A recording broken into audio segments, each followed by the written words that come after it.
Dans cette vidéo du chapitre 27 de mes notes de cours, je vais maintenant répondre à une question instantanée de la section 1.3 du livre de Séguin sur la définition du champ électrique. La question instantanée 1 qu'on retrouve un peu plus bas sur cette page et que j'ai intitulée « Une particule dans un champ électrique » dont on peut prendre connaissance du libellé à la page 34 de Séguin. Après une première lecture, on peut réaliser que c'est un problème excessivement simple, qu'on pourrait donner une réponse directe, mais si je veux démontrer ma réponse à l'aide de concepts de physique, on va faire la méthode complète.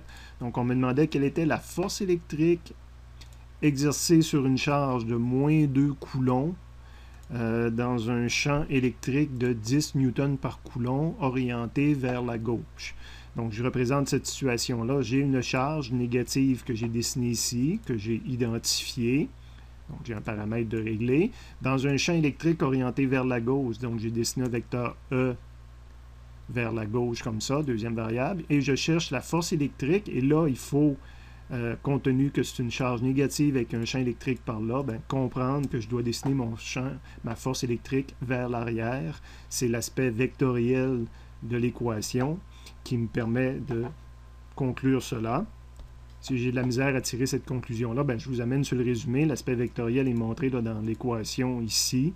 Évidemment, si j'ai une charge négative, ça met un moins quelque chose fois E. Ça veut dire que ce vecteur-là est inversé par rapport au vecteur E. Évidemment, ce problème se solutionne avec l'équation qu'on vient de voir, mais la forme non vectorielle. Donc, quand on s'intéresse juste au module, donc il y a une valeur absolue sur le Q.